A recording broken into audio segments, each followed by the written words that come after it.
성경에서 거짓 선지자가 많이 기록되어 있는 것을 볼 수가 있습니다. 기억나는 거 있으세요? 거짓 선지자. 오늘 본문에서 나오는 거짓 선지자 중에 대표적인 사람이 발람이라고 나옵니다. 들어보셨죠? 발람. 그래서 베드로는 발람이라는 거짓 선지자를 오늘 여기에서 많이 등장을 시킵니다. 이 거짓 선지자는 도대체 뭐가 거짓이라는 걸까요? 선지자는 하나님의 말씀을 전하는 사람인데 거짓 선지자, 그러면 거짓으로 전하는 것입니다. 거짓으로 하나님의 말씀을 전하는 사람. 선지자, 하나님의 말씀을 먼저 알려주는 사람입니다. 그러면 어떻게 어떻게 잘못 알려주느냐? 하나님의 계시적인 뜻보다는 백성들의 기대에 맞게 예언을 일삼는 자들이다. 그래서 하나님 말씀을 전할 때, 예를 들어 설교를 할 때 사람들의 입맛에 맞는, 사람들이 좋아하는 설교를 하는 거예요. 근데 그거는 하나님의 뜻하고 상관없어요. 예를 들어서 제가 교회를 부흥시키기 위해서 아주 재미있는 이야기를 많이 하면서 사람들의 인기몰이를 한다. 이렇게 하면 그것은 교회라는 이름, 하나님이라는 이름을 팔아서 내 이익을 취하는 거야. 내 명예를 취하는 거야. 근데 우리가 하나님의 일을 하면서 가장 경계해야 될 일 중에 하나가 바로 이것입니다. 하나님은 다른 말을 하셨는데 내가 하나님을 팔아서 하나님을 얘기한 것처럼 다르게 얘기하는 거예요. 왜 그럴까요? 우선은 왜 그럴 것 같아요? 나를 위해서 그렇겠죠. 내가 뭔가 다른 사람보다가 인기를 얻으려고, 아니면 인간적인 어떤 부흥을 위해서, 아니면 또 어떤 경제적인 이익을 위해서, 뭐 이런 다양한 다른 이익이죠. 그걸 위해서 하는 거죠. 근데 하나님은 하나님의 뜻을 분명하게 갖고 있습니다. 그리고 그걸 전했습니다. 그것을 그대로 전달을 해야 됩니다. 그래서 옛 선지자들을 보면, 성경에 나와 있는 선지자들을 보면 하나님의 말씀을 전하는데 사람들이 귀를 안 기울였어요. 사람들 귀에 안 맞는 말이에요. 사람들이 듣기 싫어하는 말만 골랐어요. 노아가 뭐라고 얘기했습니까?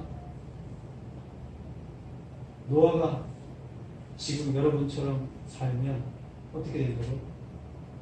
네, 다 멸망합니다. 정신 차리십시오. 그러면서 방주를 지었는데 아무도 노아의 얘기를 안 받아들였습니다. 하나님의 메시지죠. 안 받아들여요. 그러니까 나중에 무드셀라라는 하여튼 중요한 것은 하나님의 메시지를 받아들이지 않는 말을 전하는 사람은 힘들다는 거예요. 근데 참 선지자는 하나님의 뜻을 전달할 뿐이지 그것을 전달하면서 자기 이익을 취하지 않습니다.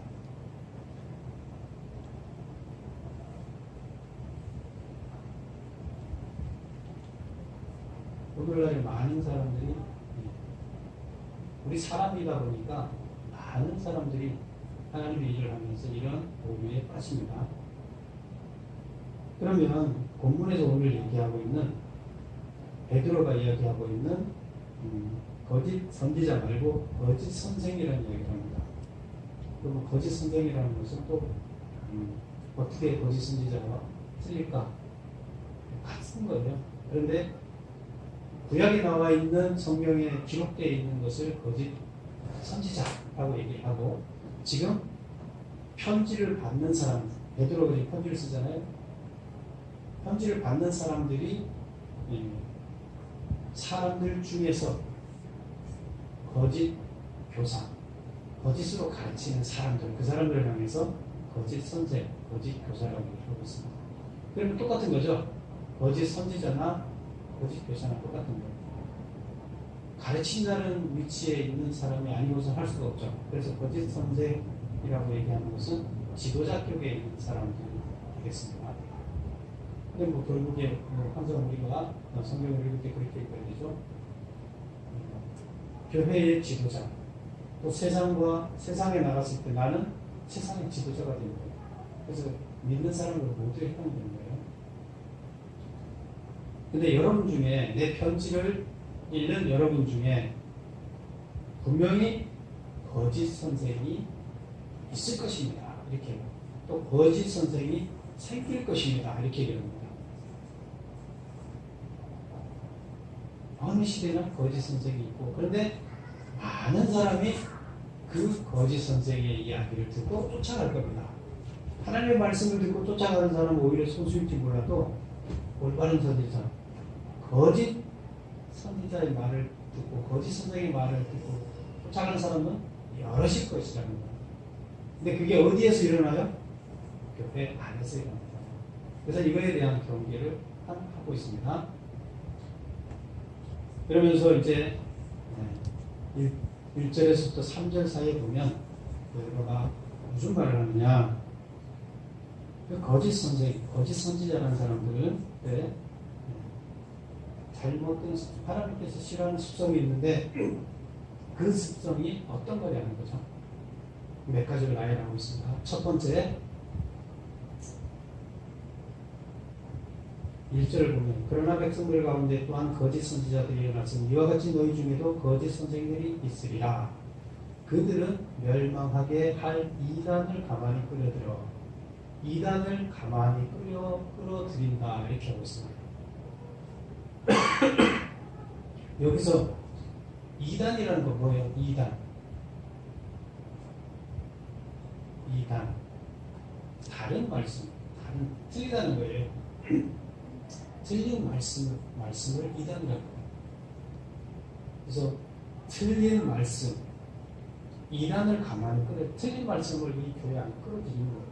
하나님의 말씀이 아닌 다른 말씀을 끌어들이는 거예요. 다른 것을 끌어들이는 거예요. 자기들을 사신 주를 부인하고 하나님을 예수님을 부인하는 거죠. 임박한 멸망을 스스로 취하는 자들이다. 그래서 여기서 이단을 끌어들이는데 어떻게 끌어들인다고 나왔어요? 가만히 끌어들여 이렇게 얘기하고 있습니다. 그래서 가만히 끌어들인다는 것은 그냥 직접적으로 대놓고 막 이런 얘기를 하지 않고 은연중에 자연스럽게 다른 문화가 교회를 지배하게끔 끌어들이는 거예요.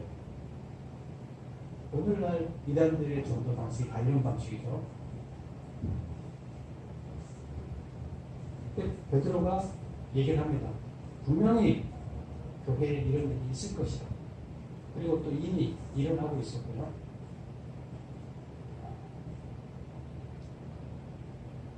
그리고 가장 그때 당시에 우려했던 것은 영지주의였죠. 영지주의. 그래서 이단을 끌어들인다. 그 다음에 주를 부인한다. 거짓 교사들이 주를 부인한다. 주는 누구예요? 예수님 우리를 구원의 문을 열어주신 구원의 길을 만들어준 예수님을 부인한다. 예수님의 메시아 되임을 부인한다. 교회 안에서 예수님을 부인하는 거예요. 유대교의 율법주의자들이 대표적인 자들이었죠. 그 다음 호색한다. 호색은 뭐예요? 2절 보면 여럿이 그들의 호색하는 것을 따르리니 여럿이 그들의 호색하는 것을 따르리니 호색 그것은 그 이성적인 어떤 성적인 거를 밝힌다 이런 뜻이죠. 그래서 이방 종교에서 우리는 보면 우상 숭배를 이방 종교에서는 우상 숭배를 했었죠. 우상 숭배를 하는데 거기에서 필수적으로 하는 의식 행위가 성적인 의식 행위가 신한테 성을 바친다 이런 게 있었죠. 근데 사실 이것은 결국에 보면 뭐예요? 인간들의 욕망을 채우기 위해서 종교 지도자 어떤 이방의 종교 지도자들이 자기들의 성적인 욕망을 채우기 위해서 타락으로 몰고 가는 거예요. 그래서 그 집단 전체를 어떻게 만듭니까? 타락의 공동체로 만들어버립니다. 얼마나 하나님 보시기에 이 역겨운 짓이 말도 안 되는 것이죠.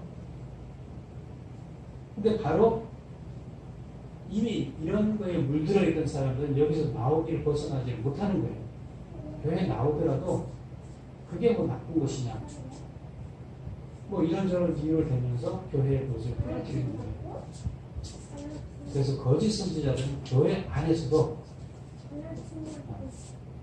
이방 종교에서 했던 성적인 이런 것들을 끌어들이는 겁니다.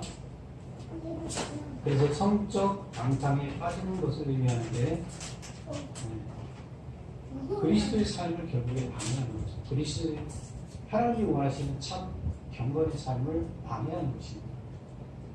그러니까 마귀들의 짓이죠. 마귀들이 다 이렇게 저렇게 인간들의 욕망을 충동질해서 이렇게 끌고 가는 거죠.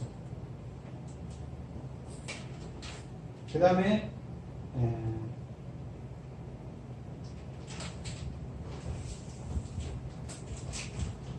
3절 한번 볼까요?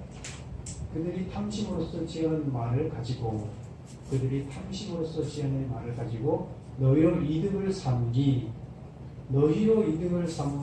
너희로부터 이득을 얻는다 이런 뜻이에요. 근데 뭘 가지고? 탐심으로써 지어낸 말을 가지고 어떤 자기 탐심이 있어요. 그 탐심을 채우고자 어떤 욕심을 채우고자 말을 지어내요. 그래서 그것을 세뇌를 시켜서 맞는 것처럼 얘기를 해서 진리이냐 얘기를 해서 그들로 하여금 다른 사람들이 듣는 사람들로 하여금 그들로부터 이익을 취해요.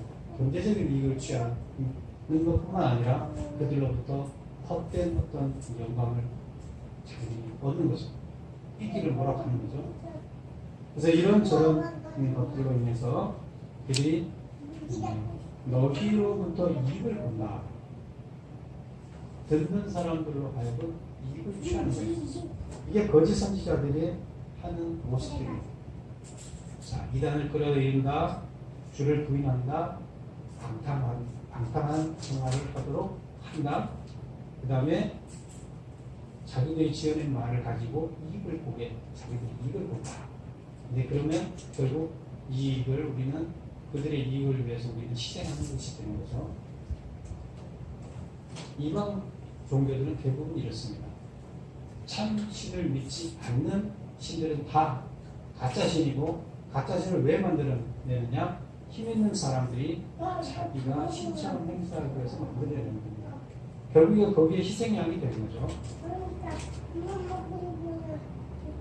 그래서 이런 이방 종교에서 하는 것들을 이 교회 안에서 그대로 하면서 이익을 취하려는 자들이 있다. 지금까지 종교들이 다 그래왔으니까 이 종교 집단도 그런 모습으로 이 종교 집단과 이익을 얻으려고 하는 자들이 있다는 거예요. 이게 뭐예요? 거짓 선생이에요. 거짓 목사예요. 거짓 지도자예요. 그 베드로가 왜 이렇게 힘줘가면서 베드로 후서에서 다 이 얘기를 하는 거예요. 후서에서는 거짓 선지자에 대한 얘기를 하는 거예요. 왜 후서 내내 이 얘기를 할까요? 사도 바울이 이런 얘기를 계속 했고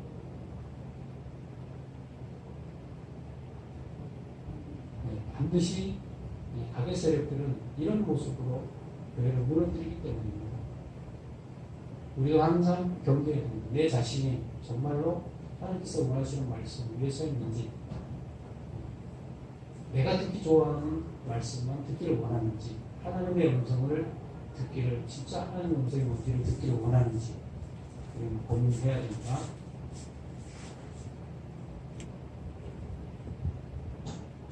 그 다음에 베드로는 이어서 무슨 얘기를 하냐면, 하나님은 경건한 자를 시험에서 건지시고 불의한 자는 심판하신다.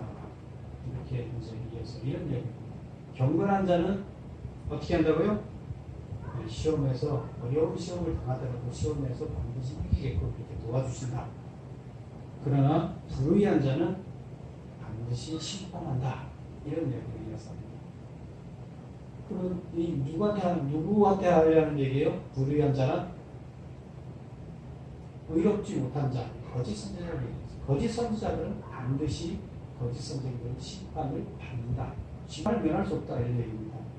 그러나 경건하게 살아가는 사람들은 어려움을 당하지만 하나님께서는 반드시 그들을 어떻게 한다? 그 시험을 이기게 하시고 시험에서 건져내서 승리하게 하신다. 그리고 결국 하나님 나라의 영광을 맛보게 하신다. 이런 얘기입니다. 그래서 여기서 예를 듭니다. 심판하는 자의 예를 이제 4절부터 11절까지 쭉 드는데 세 가지 예를 듭니다. 첫 번째 예는 범죄한 천사 이야기를 합니다. 하나님의 나라에서 하나님 밑에 하나님 천사를 많이 뒀죠. 천사를 뒀는데 천사장이 데모를 일으키죠. 자기 휘하를 데리고 하나님 자리를 자기가 차지한다. 그러니까 하나님 자리를 차지하면 되게 좋을 것 같아요. 그래서 하나님 자리를 차지하고자 결국 쫓겨나게 됩니다. 그래서 지옥에 던져지게 됩니다. 하나님께서는 이런 자를 용서하지 않는다. 하나님에 대항하는 자 용서하지 않는다. 그래서 범죄한 천사도 용서하지 않았다. 그다음 두 번째 이야기가 노아의 시대를 이야기합니다. 노아의 시대 홍수로 멸망했고 노아의 가족들만 하나님의 말씀에 따라서 경건하게 산 노아의 가족들을 구원했어요. 그러나 하나님의 말씀을 따르지 않았고 방탕한 삶을 살았던 그 시대의 모든 사람들한테는 홍수로 멸망한다 했다. 이런 얘기입니다. 그 다음에 세 번째 아브라함과 롯의 시대.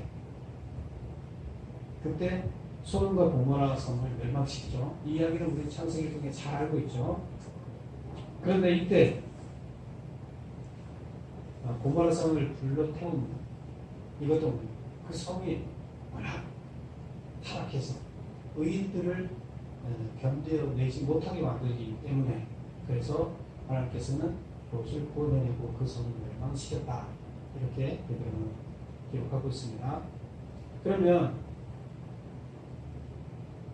왜 하나님이 이 땅의 모든 불의한 자를 전부 다 심판하지 않고 대표적으로 이들만 심판한다 이거죠.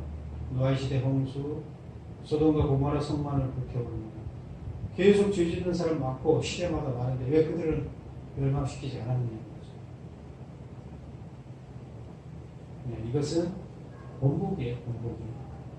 교육하기 위해서 본보기를 보여주신 거예요. 다 심판하면 다 죽겠죠. 살아남을 사람이 없죠. 그런데 하나님의 말씀을 따르지 않고 경건한 삶을 살지 않고 인간들의 욕망을 따라서 타락한 삶을 살 때 결국 그들은 반드시 하나님이 심판한다. 이것을 알려주기 위한 거예요. 반복이에요. 그래서 모든 시대의 심판은 하지 않고 그때 반복을 보여줬다. 그래서 노아 시대의 홍수나 그 다음에 소돔과 고모라 사건은 반복이라는 거예요. 이걸 보고 제발 깨달으라. 누구를 위해서? 후세대 사람들. 이런 이야기를 통해서 후세대 사람들은 반드시 알아야 된다. 경건한 삶을 우리는 살아야 된다. 하는 것을 본보기를 삼는 겁니다. 그걸 알려주기 위해서 이들을 멸망시켰다. 이런 얘기입니다.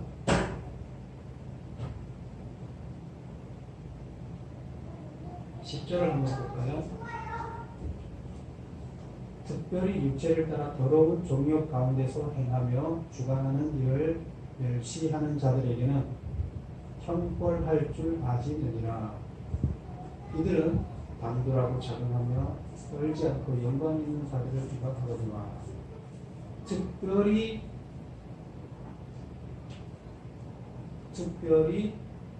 그러니까 수식하는 말인 거죠. 육체를 따라 더러운 종교 가운데서 행하며 주관하는 일을 멸시하는 자들에게는 형벌할 줄 아시느니라. 형벌을 내린다. 특별히 형벌을 내린다. 이런 얘기예요. 특별히 형벌을 내릴 줄 알아라. 그냥 형벌을 주는 게 아니라 특별하게 형벌을 준다는 거예요. 특별하게 하나님을 싫어한다는 거예요. 이게 뭐예요? 육체를 따라 더러운 정욕 가운데서 행하며 그 다음에 주관하는 일을 멸시하는 자. 이 세상을 주관하는 자 하나님이죠. 하나님을 멸시하는 자. 그 다음에 육체를 따라 더러운 정욕 가운데서 행하는 자. 자기 육체의 정욕에 따라서 타락한 삶을 사는 자. 그 다음에 세상을 주관하는 하나님을 어떻게 하는 자? 멸시하는 자. 이런 자들은 하나님께서 특별히 형벌을 더 주신다. 이런 얘기예요. 용서하지 않는다는 얘기예요. 절대 용서하지 않는다. 다시 한번 보겠습니다. 특별히 하나님이 싫어하는 게 뭐다? 육체를 따라 더러운 정욕 가운데서 행하는 자. 경건한 삶을 살지 않는 거예요. 그 다음에 주관하는 자, 하나님을 멸시하는 자. 너 하나님이 있어? 하나님을 믿으려면 내 정도입니다. 농담이 아니라 정말로 그렇게 이야기하고 하나님의 말씀을 멸시하는 자. 그런 자들은 절대로 형벌을 면할 수 없다. 심판을 면할 수 없다. 이런 얘기예요. 지금 누구 이야기를 하면서 이런 얘기를 하는 거예요? 거짓 선지자들이 바로 거짓 선지자들이 하는 일이 이런 거예요. 그래서 그들은 형벌을 면할 수 없다. 이런 얘기를 하고 그 다음에 이어서 이제 12절부터 끝에까지 무슨 얘기를 하냐면 거짓 선지자들의 죄악의 형태들을 쭉 나열합니다. 거짓 선지자들 구체적으로 어떤 죄를 짓는지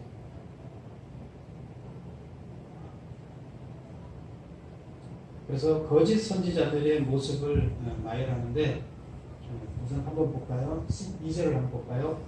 이 사람들은 본래 잡혀 죽기 위하여 난 이성 없는 짐승 같아서 우리가 뭐 양을 키우거나 소를 키우거나 할 때 잡아먹기 위해서 키우는 거잖아요. 그들은 이성이 없고 그냥 육식으로 키우는 건데 그런 짐승 잡혀 먹히기 위해서 난 짐승같이 그렇게 산다는 거예요. 이성 없는 짐승같이 그렇게 산다. 누가? 거짓 선지자들이. 그 다음에 13절 보면 불의의 값으로 불의를 당하며 불의의 값으로 불의를 당한다. 경건하지 않는 의롭지 않은 삶을 살아서 그것에 대한 대가로서 뭘 받아요? 불의를 당하는 거예요. 그 다음에 낮에 즐기고 노는 것을 기쁘게 여기는 자들. 낮에는 일해야 되잖아요. 밤에 쉬어야 되고. 근데 낮에 일하지 않고 일해야 할 시간에 뭘 하는 거예요? 타락하는 거예요. 자기의 인간적인 욕정을 채우기 위해서 낮에 즐기고 노는 것을 기쁘게 여기는 자들. 그 다음에 14절 보면 음식이 가득한 눈을 가지고 범죄하기를 그치지 아니하고 음식이라는 건 성적인 타락을 얘기하는 거죠. 그래서 음식이 가득한 눈을 가지고 그 눈이 음식의 안경을 쓰고 있는 거예요. 모든 것을 그런 방향으로 생각하는 거죠. 이게 누구한테 하는 거예요? 종교 지도자들.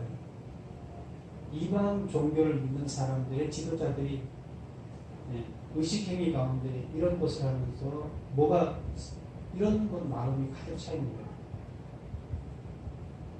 굳세지 못한 영혼들을 유혹하여 탐욕에 굳세지 못한 영혼들을 유혹하며 굳세지 못한 영혼들이라는 것은 아직 하나님 말씀에 제대로 확고하게 서 있지 못한 사람, 아직 초신자들, 뭐 이런 사람들을 유혹해서 다른 데로 빠지게 만드는 거죠.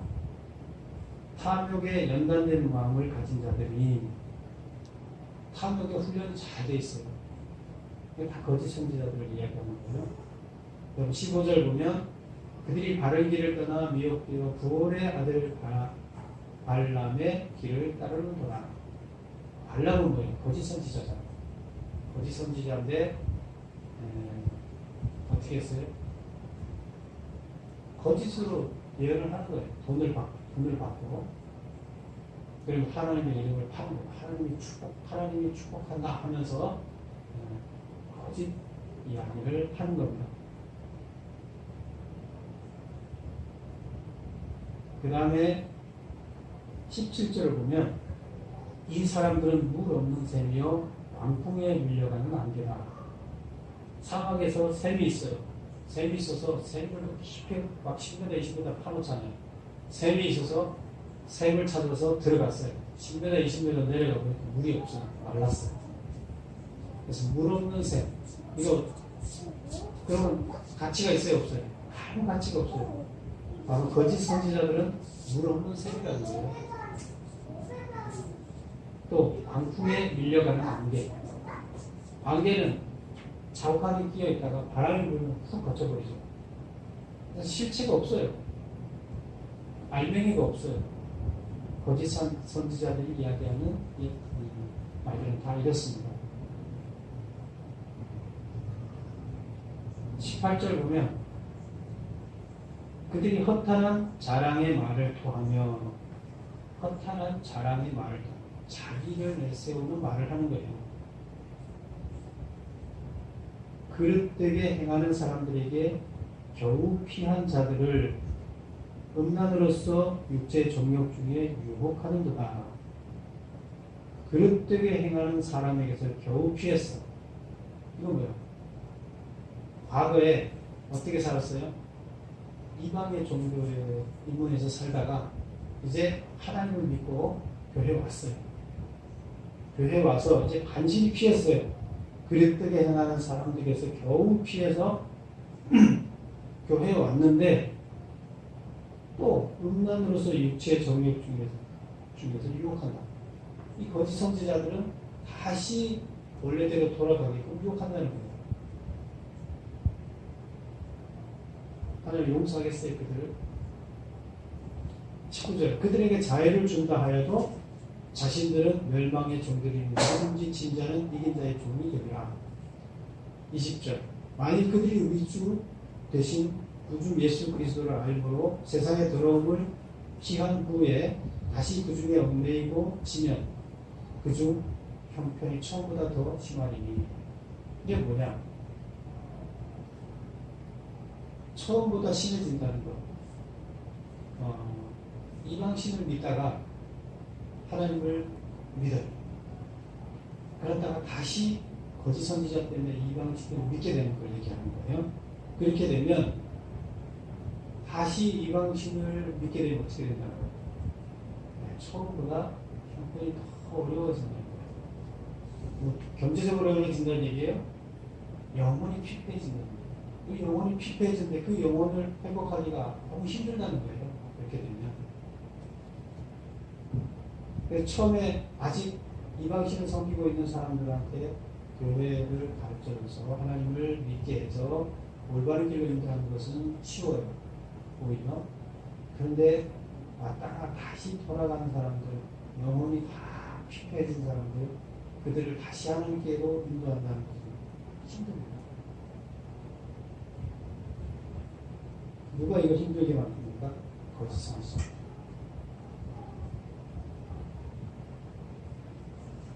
그 다음에 22절을 보겠습니다. 참된 속담에 이르기를 개가 그 좋아했던 것에 돌아가고, 개는 여러분 손은 이렇게 되새김질 하잖아요.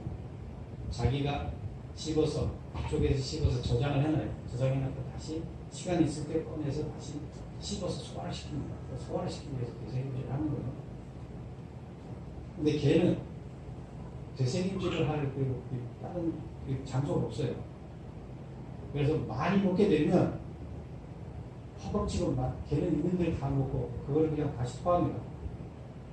토해놨다가 또 다시 먹어요.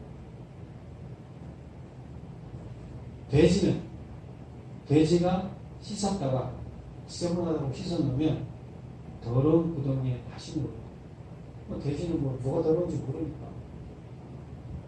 이것은 무슨 속담, 뭘 얘기하고자 하는 거예요? 하나님을 믿었던 사람이 다시 제자리에 돌아가는 거예요.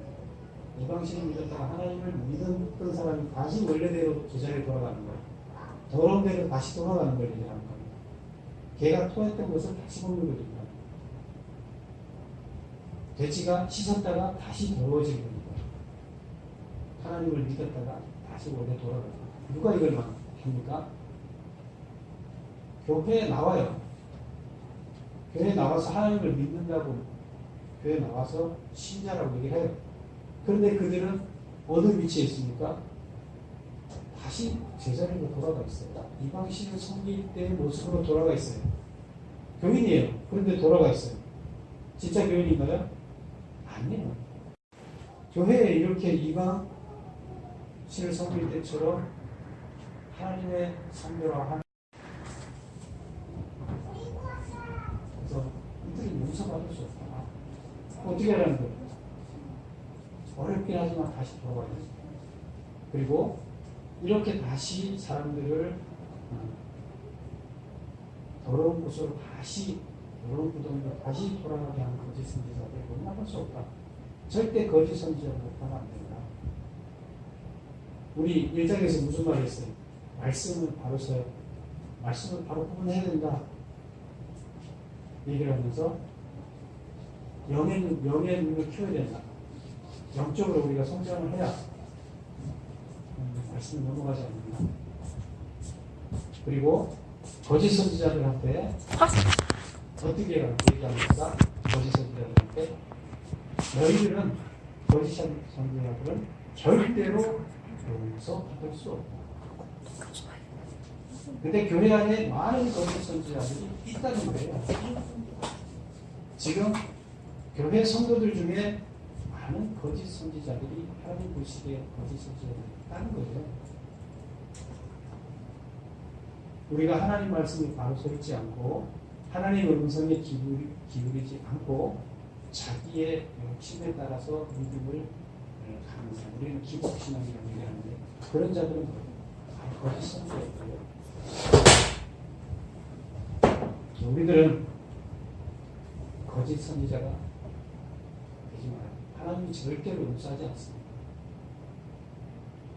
여러분 모두 하나님께서 원하시는 온전한 하나님의 말씀을 따르는 경건한 신앙이 되기를 축원합니다.